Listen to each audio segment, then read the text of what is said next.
Whitefish is a nice neutral fish to work with, especially if you're looking to incorporate more fish into your diet. A lot of folks will tell me, well, I'm trying to eat more fish because it's high in protein and it's a nice, healthy, very lean source of protein. Agree completely. Awesome thing to incorporate in your diet. I think a lot of times folks will think I want to make a change for the better and go in that direction, but they end up into some fish that they're not really into. I mean, think about it. If you're coming off of a traditional fish diet, you maybe have a fish fry every once in a while, maybe just in the springtime. Well, now all of a sudden it's the middle of winter and you're thinking, how can I do a whole snapper, or how can I do a sea bass, or maybe smoking a side of salmon? Those are very complex processes. That's something that I would never do for myself to try to stay on point, because it's a lot of extra work. And the idea of a lot of what we talk about here is making things go easy. Great tasting, simple, easy food done very quickly and very efficiently. So you're not going to get there. A good place to start and a nice fish to work with is whitefish, either cod or haddock. It's very, very basic. It's neutral. If you're introducing fish to the dinner table for the first time, the rest of your family's not going to buck you. Smoked salmon, sea bass, wild run salmon, some types of tuna, very strong, halibut, strong, even though it's a whitefish, may not make the cut on the dinner table. So start off with this. Try to ease your way into the process. If you like this, if you're getting a good reception at the dinner table with a fish like this, you can very easily move into the more complex flavors of some of the stronger fish of the winter season. That doesn't mean we can't incorporate some robustness to this type of dish. It'll take whatever flavor we add into it. I'm using a little whole grain mustard, whole grain. We talk about whole grains all the time. Whole grains are not just in your bread or in our brown rice or in our other slow-releasing carbs, our vegetables. Whole grains are in things like mustard. This is a great way to incorporate some of these whole grains into your diet. And I can't even begin to tell you the flavor that you get from this. It's absolutely amazing.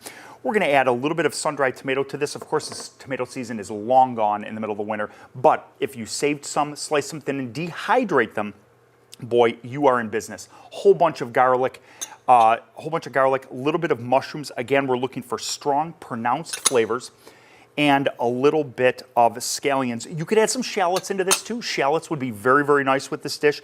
A little white wine vinegar would be very nice. That's a very common, or champagne vinegar is very nice with the whole grains. But I'm looking to make basically like just a mixture here, almost not even like a paste, just a mixture that's evenly distributed. The mushrooms are going to release a tremendous amount of water, and I'm going to go barehanded with this here.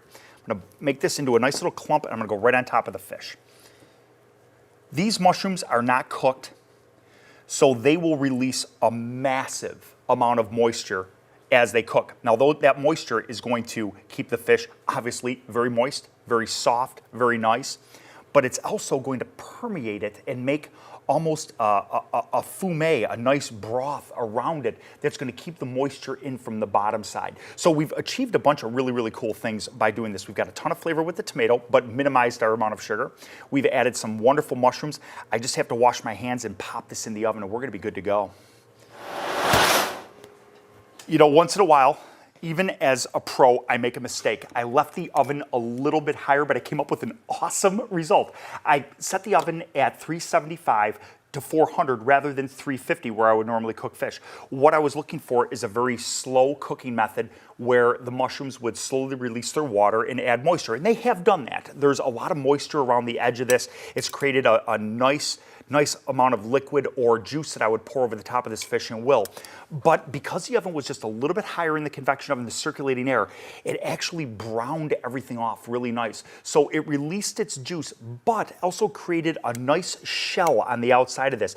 It's really a beautiful result. It's not what I was originally going for, but I really like the end result here. We've got individual flavors happening in this dish that are all clearly identified and identifiable because they haven't broken down into a paste, but yet they've released their natural juices, keeping the fish moist. So you can play around with this a little bit. You might once in a while get some unexpected results, but this is a different type of technique that I love. Everything's very pronounced and separate as far as the flavors, very strong, pungent taste on top of a traditionally very mild fish to sort of spice up and change up the winter season. Enjoy this one. I'm gonna eat this one myself.